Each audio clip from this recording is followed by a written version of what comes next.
Bismillahirrahmanirrahim. Alhamdulillahi Rabbil Alamin. Wassalatu wassalamu ala rasuli Rabbil Alamin. Nabiyyina wa habibina wa qudwatina Muhammad ibn Abdullah wa ala alihi wa sahbihi wa man walah, amma ba'du. Muslimin dan muslimat, para pelajar, para pencinta ilmu sekalian, Assalamualaikum warahmatullahi wabarakatuh. Alhamdulillah, kita teruskan pengajian kita dalam kitab Riyadhus Salihin.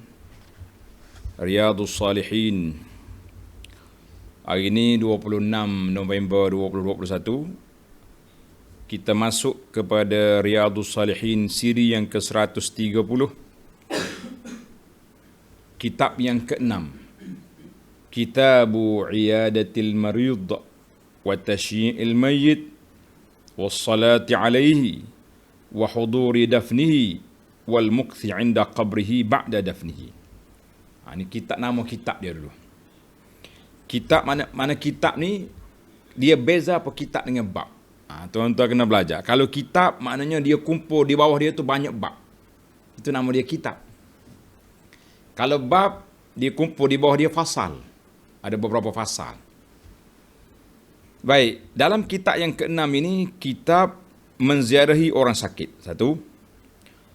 Mengiringi jenazah, maknanya solat hantar ke kubur. Wassalati alaihi, dan solat jenazah. 3. Menghadiri pengkebumiannya. 4. Diam sejenak di sisi kuburnya setelah dikebumikan. Jangan cepat balik, kita doakan dulu. Minta ketenangan, minta selamat pada orang yang dalam kubur itu.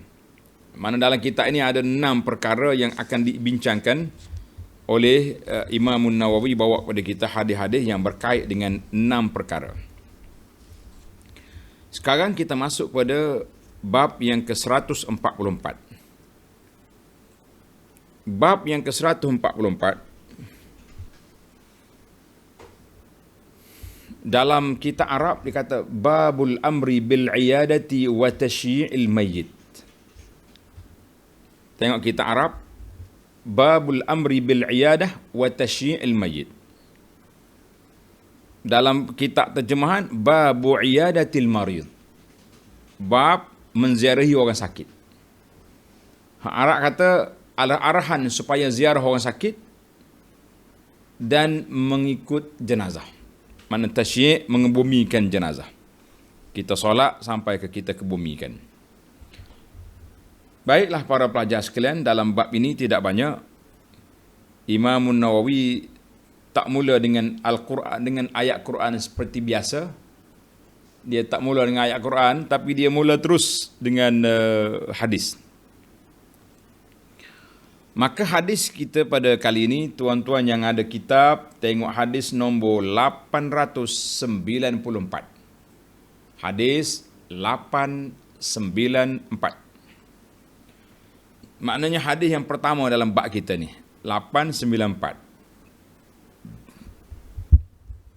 Baik, para jemaah sekalian. Anil Bara bin Azib radhiyallahu anhu qala, amarana Rasulullah sallallahu alaihi wasallam bi iyadatil marid wa ittiba'il janazah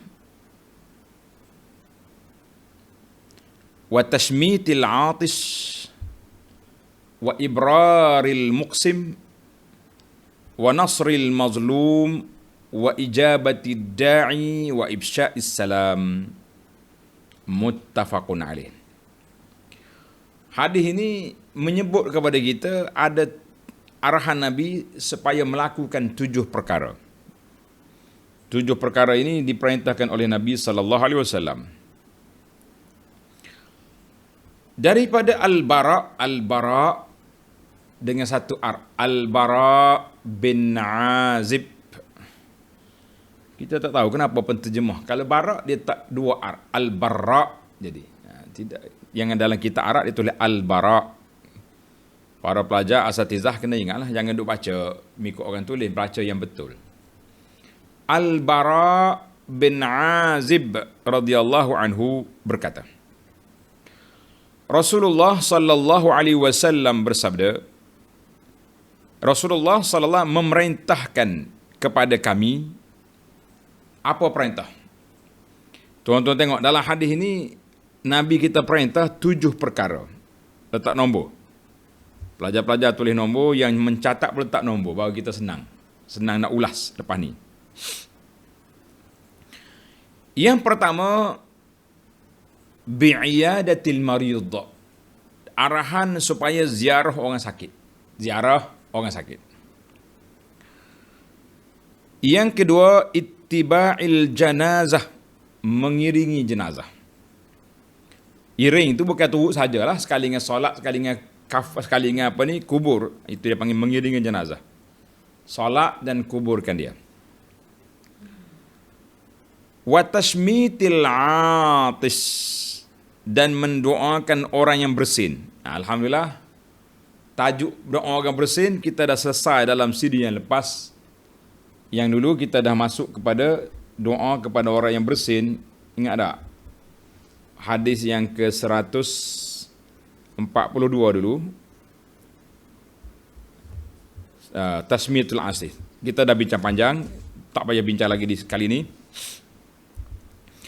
Wa ibraril muqsim, dan menepati sumpah.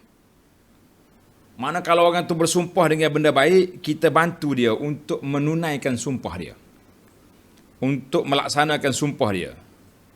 Ana dah cerita dulu kan, kita pergi rumah Arab ni, biasa Arab ni kalau dia nak bagi makan kepada kita, dia bersumpah, wallahi la ta'kulanna.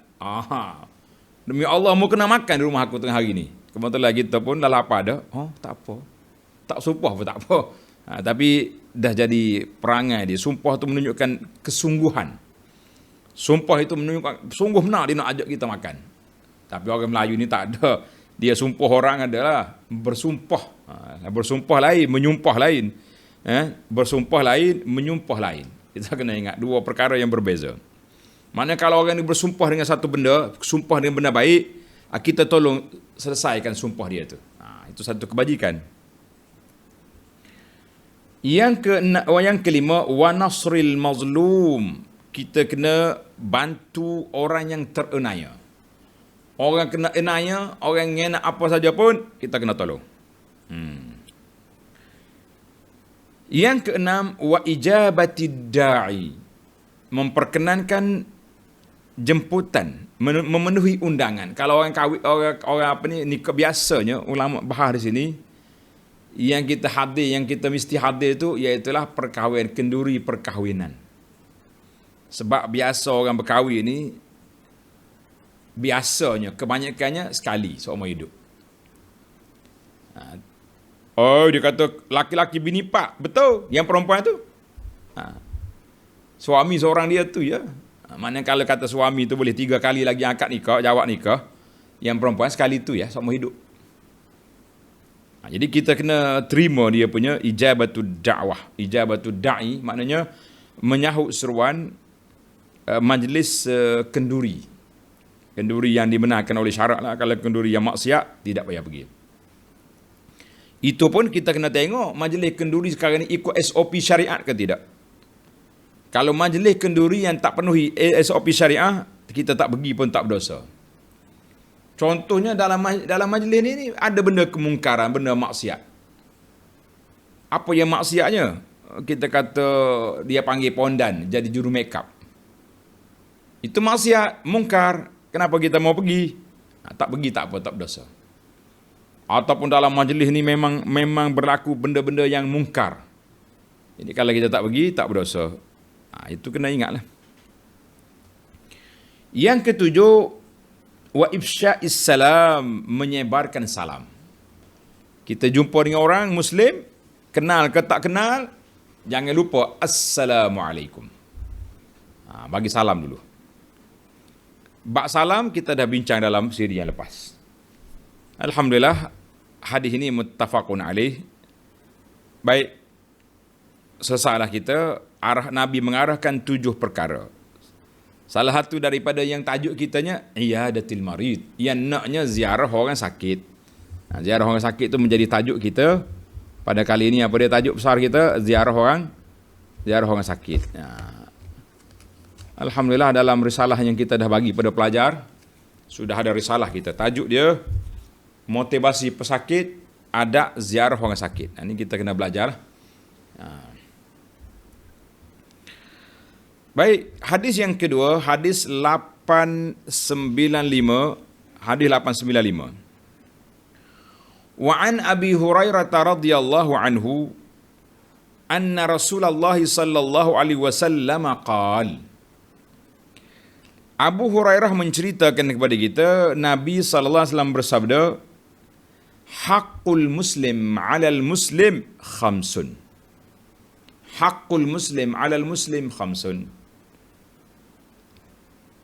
Maksud dianya, hak seorang muslim ke atas saudaranya yang Islam yang lain ada 5.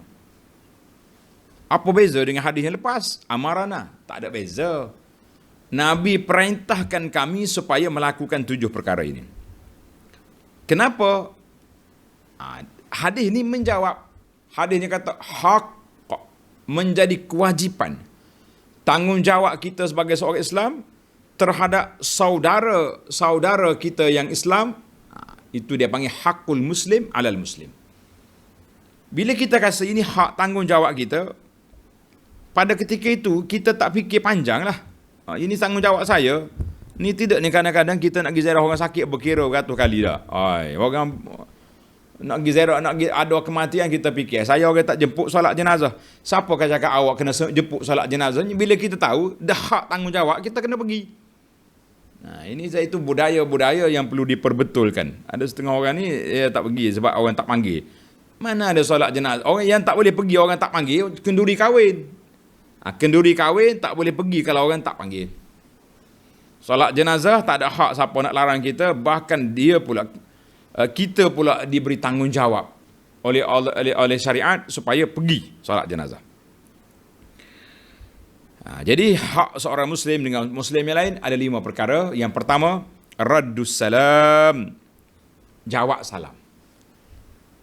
Hadis tadi ifsya'us salam, menyebarkan salam. Yang ni jawab salam. Yang kedua, wa'iyadatul marid, ziarah orang sakit. Yang ketiga, ittiba'ul janaiz, sekali lagi mengiringi jenazah, solat dan iring dia sampai ke kubur. Itu yang terbaik. Wa ijabatud da'wah, memenuhi undangan bila orang panggil. Yang kelima, tashmitul atis. Tashmit al-atis, makna kita doakan kebaikan. Doakan kebaikan kepada orang yang bersin apabila dia puji Allah. Orang bersin dia kata, alhamdulillah. Kita pun yarhamukallah. Mana kena dia mula dulu? Kena dia dulu kata alhamdulillah, baru kita yarhamukallah. Itu kaedah dia. Tapi kalau dia bersin, dia tak kata apa-apa, dia senyap, buat tak tahu je. Jadi kita buat tak tahu juga. Acung. Tak kata alhamdulillah, kita pun diam. Sebab syarat dia nya iza atasa fahamidallah fashammithu. Dalam siri yang lepas kita dah bincang. Itu syarat. Syarat dia nya kalau dia bersin, dia puji Allah, baru kita doakan dia. Alhamdulillah. Jadi kalau kita gabungkan antara 2 hadis ini, jadi berapa? Yang tadi 7, yang ni tak ada, sama ya. Ya, cuma yang kalau kata nak jadi 8, raddus salam. Raddus salam, menjawab salam. Yang tadi ifsya'us salam. Baiklah para pelajar sekalian, hadis ini muttafaqun alaih, diriwayatkan oleh Imam Bukhari dan Muslim. Baik, apa yang dapat kita ambil daripada 2 hadis ini? Apa yang dapat kita ambil daripada 2 hadis ini, para pelajar sekalian? Kena tulislah di kitab tu. Ini dia panggil fawaid ataupun fiqhul hadis.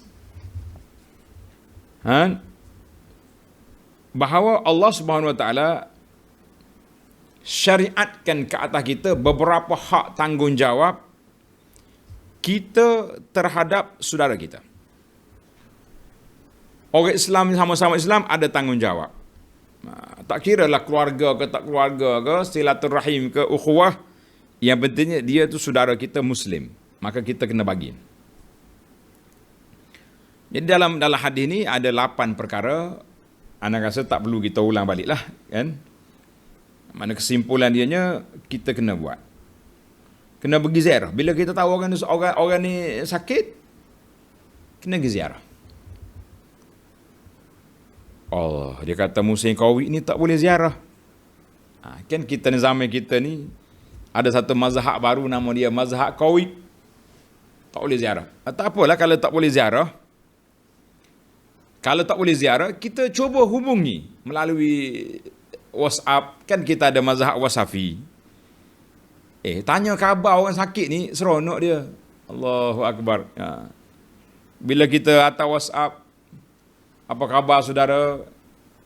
Semoga sihat walafiat. Kita baca doa, tulis doa kat situ. Oh, Masya Allah, happy dia.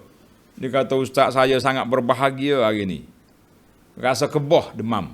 Sebab adanya teguran daripada ustaz-ustaz kita, daripada orang yang kita sayangi. Maknawiat. Menarik. Jadi kita cuba buat. Nak pergi ziarah fizikal tak boleh. Ziarah dari bentuk tanya khabar, kan? Melalui alam maya. Sekarang ini sudah ada alam maya. Cuma yang ana sebut dulu dalam tanya jawab, yang nak buat doa melalui Zoom, itu saya kata tak perlu. Kita doa ni dengan Allah. Doa bi zahril ghaib itu lebih mustajab. Tak payah duduk berzoom-zoom lah. Mana Zoom maksudnya buat grup nak baca ni sebab nak doa ke dia. Tak perlu. Doa. Kalau awak nak tegur dia, hantar WhatsApp ke dia. Awak panggil direct gitu. Alhamdulillah. Baik. Tajuk kitanya untuk ambil orang sakitnya. Kalau saya nak hurai semua 6 perkara, 8 perkara ni, panjang pula. Jadi kita fokus kita, tajuk kita, Nabi sebut, iyadatil marid. Pergi ziarah orang sakit. Hak lain-lain tu kita dah bincang pada masa lain. Baik, kita berpindah kepada hadis yang ketiga. Wa anhu ay an Abi Hurairah radhiyallahu anhu lagi. Dia kata apa? Qala Rasulullah sallallahu alaihi wasallam, Inna Allah azza wa jalla yaqulu yaumal qiyamah. Hadis daripada Abu Hurairah, sabda Nabi sallallahu alaihi wasallam, pada hari kiamat nanti Allah Taala berfirman. Tuhan berfirman pada hari kiamat. Dia tanya orang-orang ni. Dia tanya apa? Ya bani Adam, maridtu falam ta'udni. Qala ya Rabbi kaifa a'uduka wa anta rabbul alamin. Qala ama alimta anna abdi fulanan marida falam ta'udhu. Ama alimta annaka law udtahu lawajadtani indah. Tulis satu. Yang pertama, Allah tanya, "Hei anak Adam, aku sakit, kamu tak melawat aku." Anak Adam menjawab, "Wahai Tuhanku, bagaimana aku nak melawatmu sedangkan engkau adalah Tuhan semesta alam? Nak melawat macam mana?" Kata di Allah Ta'ala dalam hadis ini, Tuhan kata apa? Tidakkah kamu tahu bahawa hamba-Ku si fulan sakit, tetapi kamu tidak melawatnya? Tidakkah kamu tahu bahawa seandainya kamu melawatnya, nescaya kamu menemukan aku berada di sini? Hadis ini perlu huraian. Sebab tu kita ada ulasan di bawah tu. Tengok di bawah ulasan ta'liq, kita akan baca apa maksudnya Tuhan sakit. Jangan pening pula nanti kita jadi kumpulan wahdatul wujud, hulul dengan ittihad. Itu bahaya tu. Jangan main-main. Yang kedua, ya bani Adam, istat'amtuka falam tut'imni. Qala ya Rabbi kaifa ut'imuka wa anta rabbul alamin.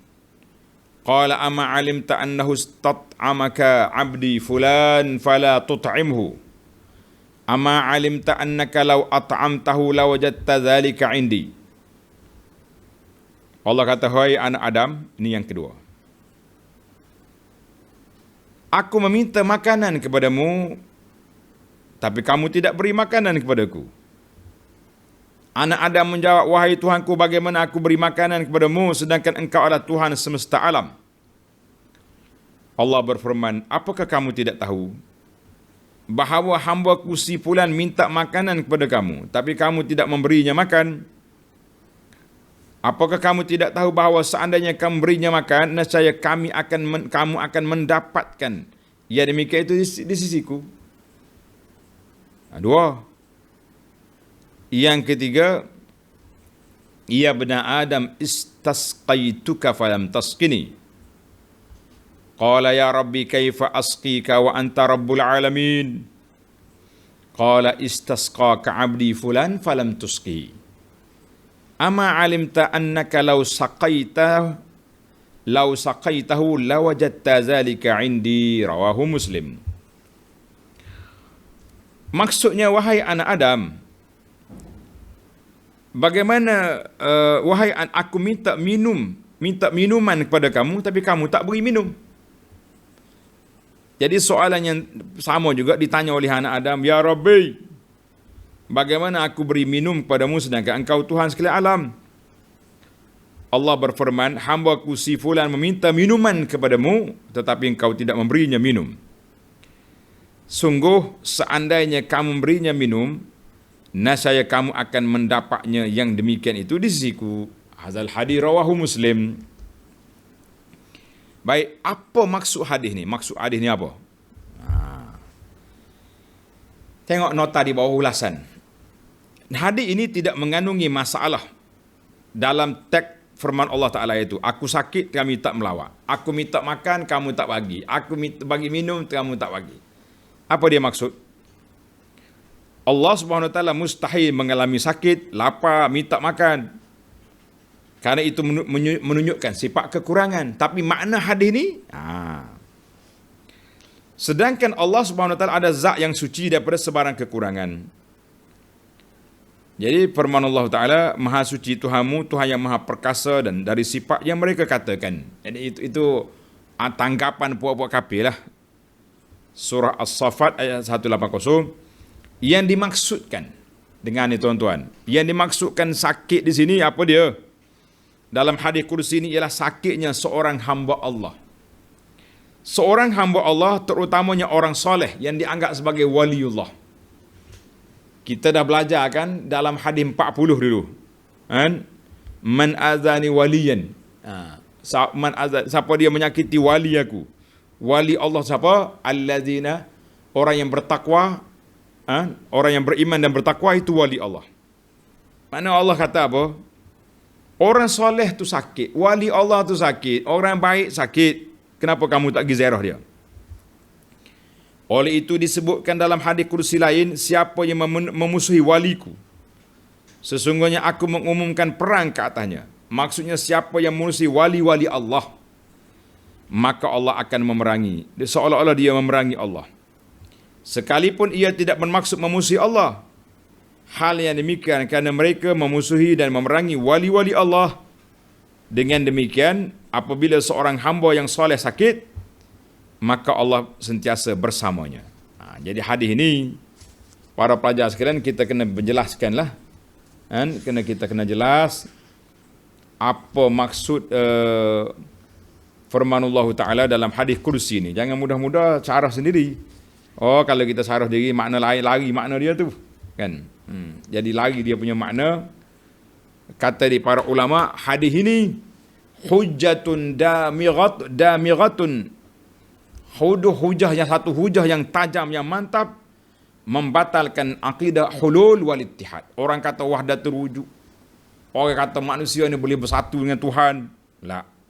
Habis Tuhan kata maka aku. Itu ayat satu perkataan menunjukkan bahawa Allah Ta'ala murka.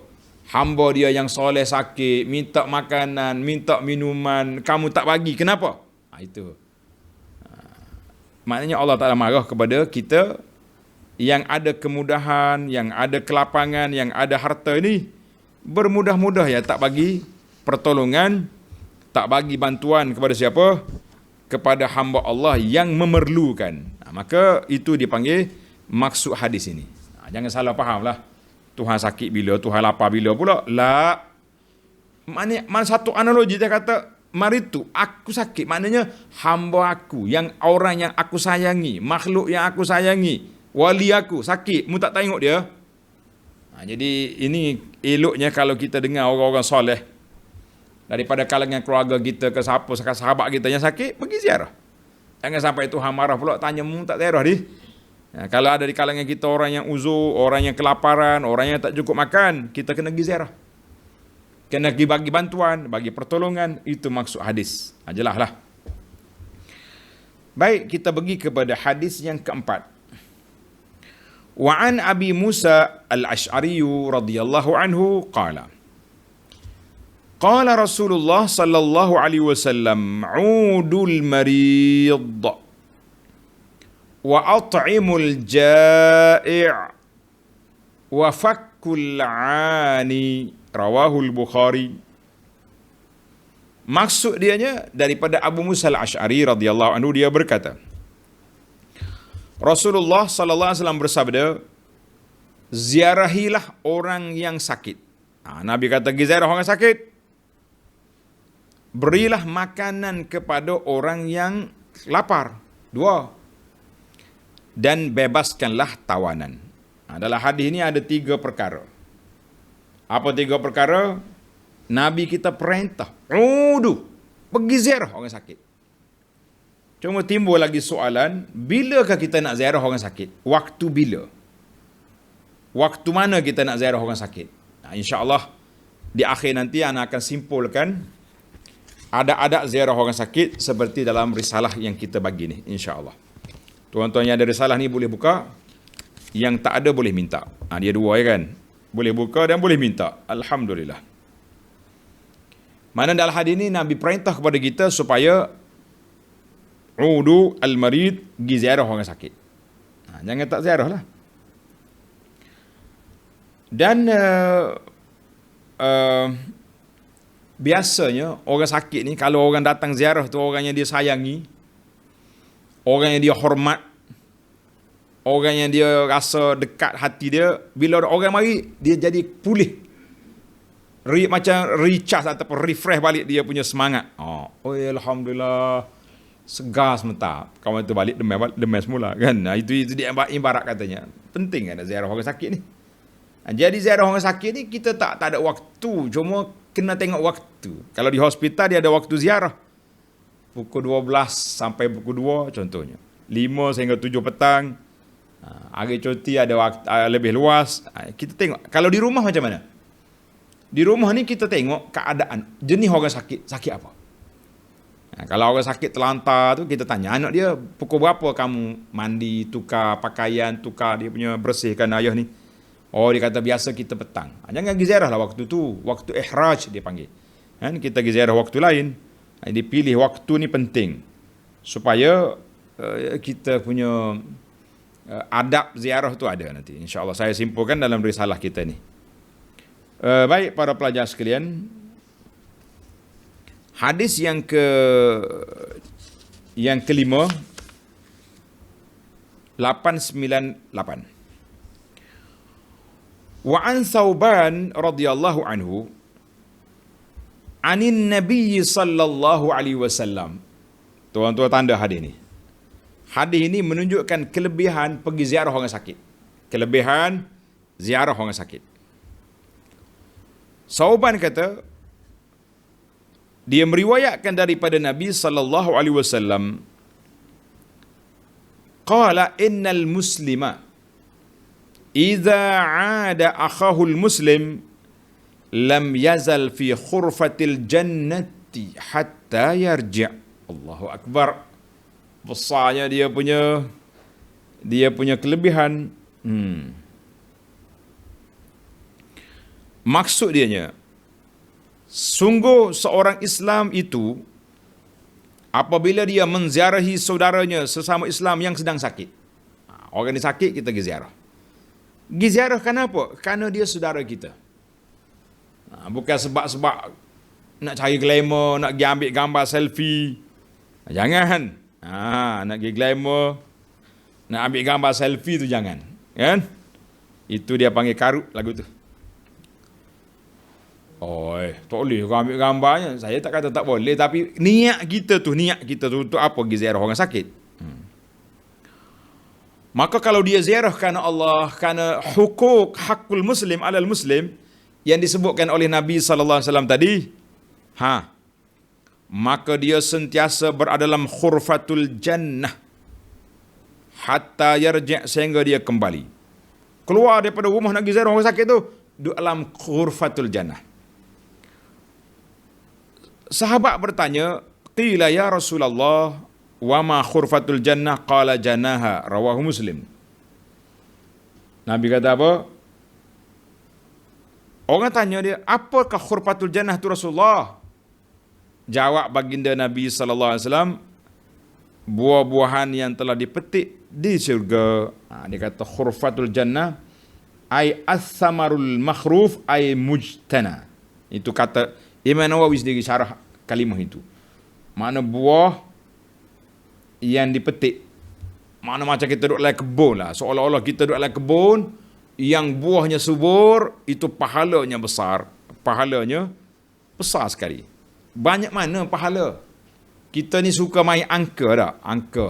Sekarang ni macam-macam orang main angka. Nak baca bismillah tu baca 786. Itu angka khurafat nama dia macam tu. Bismillahirrahmanirrahim. Bismillahirrahmanirrahim. Apa dak main angka-angka? Kan? Baik. Hadis ini menjelaskan kepada kita apa dia? Orang yang pergi ziarah orang sakit seolah-olah dia duduk di mana? Duduk di dalam taman, dalam kebun yang buahnya subur, masak. Allahu akbar. Besarlah pahala itu, gambaran pahala. Baik, hadis yang 899 menjelaskan kita berapa banyak dia punya pulangan. Wa an aliyin, hadis janaha tadi rawahu Muslim. Hadis 898 rawahu Muslim, hadis sahih. Hadis yang kedua ini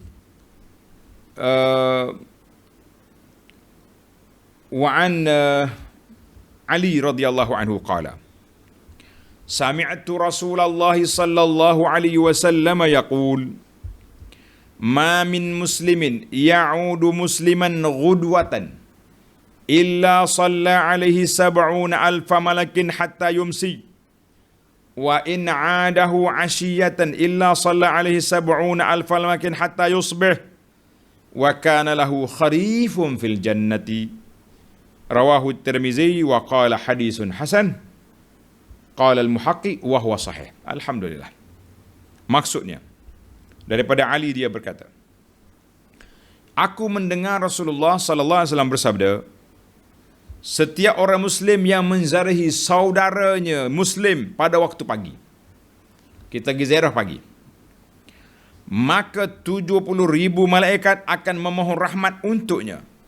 Shalla alaihi, maknanya 70,000 malaikat doakan untuk dia sehingga petang. Dan kalau dia pergi ziarah waktu petang, maka 70,000 malaikat akan memohon rahmat untuknya sehingga waktu pagi, serta dia mendapat buah-buahan yang telah dipetik dalam syurga. Allahu Akbar. Jadi itu yang dikatakan menariknya. Orang pergi ziarah orang sakit petang, malaikat doa sampai pagi. Macam kita zikir petang, zikir pagi tu kan. Dia punya cover banyak mana. Siapa dia pergi ziarah orang sakit pagi, malaikat doa sampai ke petang. Sampai ke mana? Sampai ke petang. Hadis ini hasan, kata Tirmizi. Alhamdulillah, hadis ini sahih. Dari sudut fiqhul hadis, qasamallahu subhanahu a'malal malaikah. Allah Ta'ala dah bahagi tugas malaikat ni ada macam-macam. Ada malaikat jaga awan, ada malaikat jaga hujan, ada malaikat jaga untuk sentiasa mendoakan istighfar kepada orang yang beriman. Jadi ada di sini hadis 70,000 malaikat diberi tugas khas untuk doakan kepada siapa? Kepada orang ziarah orang sakit.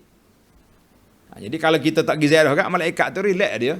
Jangan ada kata dia bukan separawak, bukannya penganggur malaikat, ada kerja lain. Tapi Allah peruntukkan tugas malaikat supaya kita ambillah peluang ini sentiasa pergi ziarah siapa? Ziarah orang sakit. supaya kita didoakan oleh malaikat pagi sampai petang, petang sampai ke malam. Jadi tuan-tuan dan puan-puan, sentiasalah pergi ziarah orang sakit. Terutama lagi kawan-kawan kita, keluarga kita, family kita, tapi pastikan musim ni jangan pergi bawa penyakit. Allah Akbar, berapa orang dah kita dengar orang tua ni sakit, tak bergerak ke mana-mana dah dia. Tak merentas negeri, tak merentas apa. Waktu boleh merentas, keluarga balik. Lepas minggu keluarga balik, ibu yang sakit terlantar ni disahkan positif COVID. Akhirnya mati. Ialah mati tu mati belaka. Tapi mati dengan COVID ni, kita rasa sedih 2 kali tuan-tuan. Nak mandi tak boleh, keluarga nak uruskan pun tak boleh. Letak dalam tong, dalam kotak, diturunkan ke dalam kubur dengan tali. Kita kata Allahul Musta'an. Allah Ta'ala lah bantu kita semua. Matilah kita dengan husnul khatimah. Amin ya rabbal alamin. Jangan main. Mana kita nak. Jadi pergi ziarah orang sakit ni besar pahala dia. Berapa ribu malaikat? 70,000 dengan hadis yang sahih. Kita kalau kata, oi banyak tu. Ustaz kata ciri-ciri hadis palsu tu kalau banyak sangat. Ini tak ada. Dia tidak melampau. Nabi kata sab'una alfa. 70,000 malaikat, mari doakan dia. Habis. Tapi macam mana kalau nak jadi hadis palsu? Lain dia punya ciri. 70,000 malaikat yang bersayap kiri kanan, mata dia cerah. Tu mula tu. Kalau dia detailkan makhluk-makhluk Allah Ta'ala tu, mula. Mari malaikat ni mari. Jadi dia lafaz Nabawi ada ciri yang tersendiri. Lafaz-lafaz yang tidak mari daripada Nabi ada ciri khas yang tersendiri. Kita dengar pun cerita pelik ni. Tapi bukan semua pelik bagi kita tu tak sahih. Tak juga. Lepas tu kita kena rujuk kepada para alim ulama yang boleh menilai hadis tersebut. Ada katanya, ada orang kata kalau tidak ada Bani Israel, saya tak busuk daging. Dia kata tak logik dari segi otak ni. Kita kata memanglah tak logik. Tapi oleh kerana hadis tu ada dalam kitab sahih, kita kena cari apa maksud hadis. Apa maksud? Maksud dianya nak ceritanya Bani Israel itu nakal. Wallahu a'lam. Jadi kita kena hati-hatilah para pelajar sekalian. Itu dia panggil manhaj berinteraksi dengan apa? Dengan hadis Nabi sallallahu alaihi wasallam. Baik para pelajar sekalian, tamatlah hadis yang ke-899, kita pergi kepada hadis yang terakhir. Hadis yang ke-900 dalam bab iyadatil marid. Wa an Anas radhiyallahu anhu qala kana ghulamun yahudiyyun yakhdumun nabiyya sallallahu alaihi wasallam famarida fa'atahu an-nabiyyu sallallahu alaihi wasallam ya'uduhu faqa'ada inda ra'sihi. Dengar cerita ni. Daripada Anas, dia berkata, seorang pemuda Yahudi khadam, berkhidmat kepada Nabi sallallahu alaihi wasallam. Nabi ambil juga orang yang bukan Islam khidmat. Orang Islam ramai pun nak khidmat, tapi nak menyatakan keharusan, nak menyatakan toleransi. Dalam kita duduk dalam masyarakat majmuk, kan? Kita duduk dalam masyarakat majmuk. Jadi kita boleh berinteraksi dengan non-Muslim dalam sempadan yang dibenarkan oleh syarak. Dalam hak yang dibenarkan oleh syarak boleh. Nabi pergi ziarah, khadam ni sakit, lalu Nabi SAW datang untuk menziarahinya. Faqa'ada inda rasihi faqala, Nabi duduk berhampiran kepalanya dan Nabi bersabda, Aslim. Nabi tengok budak ni, Aslim. Nabi kata masuk Islam. Fanazara ila abihi wa huwa indahu. Dia pun tengok ayah dia.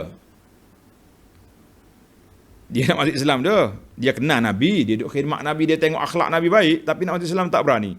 Tengok pada ayah dia. Ayah dia kata, Ati' Abul Qasim. Ayah kata, ikutlah apa yang diajar oleh Abul Qasim. Mana ayah dia bagi visa, bagi kebenaran.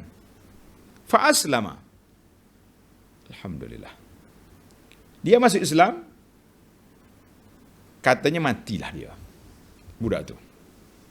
Dalam riwayat ni tersebut, dia kata aslama. Fa kharaja an-nabiy sallallahu alaihi wasallam. Tapi budak ni sakit. Nabi pun keluar daripada rumah dia, rumah Yahudi tadi. Wa huwa yaqul, Nabi kita bersabda, Alhamdulillahillazi anqadhahu bi minan nar. Allahu akbar. Alhamdulillahillazi anqadhahu minan nar.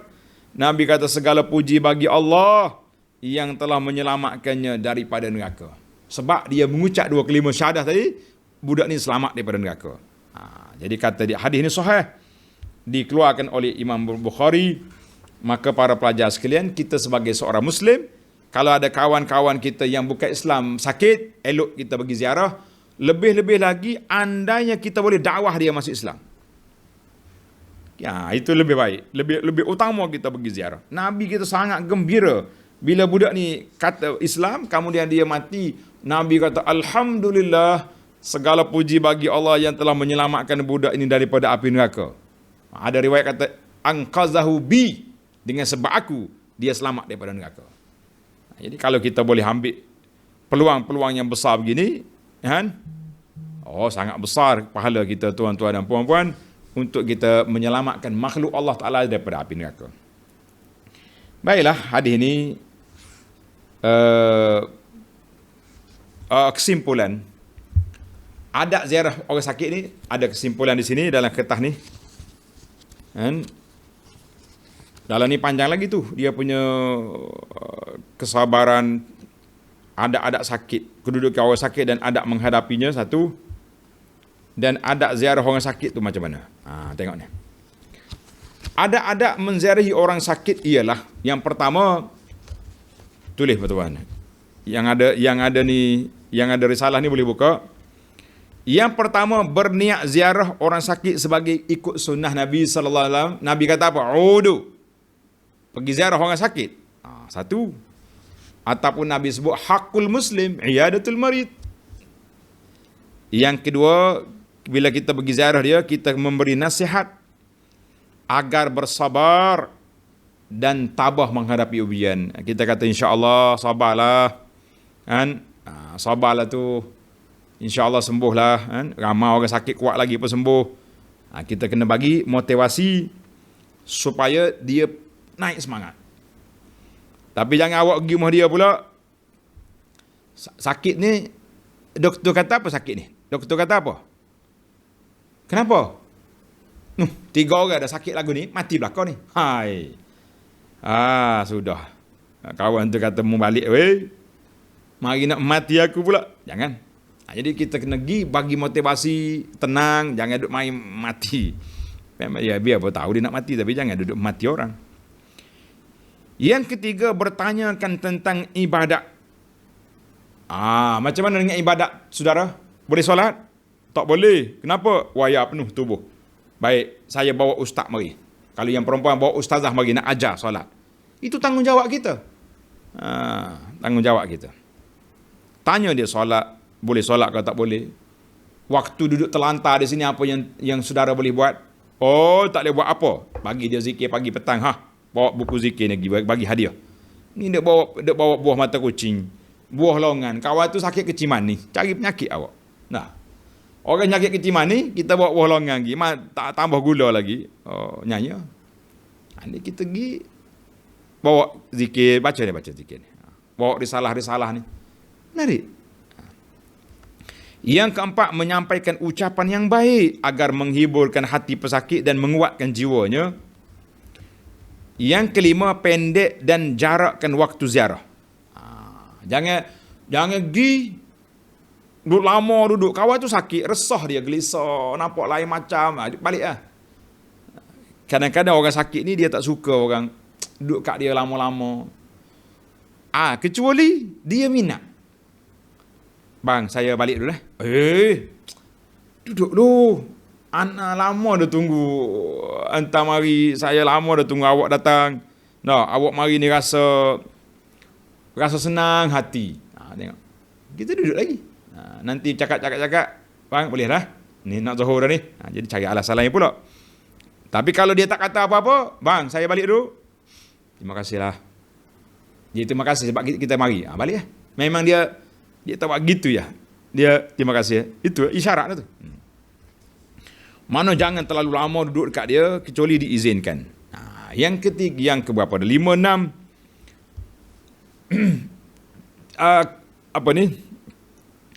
kita pergi ziarah orang sakit, iaitulah hendaklah kita mendoakan pesakit.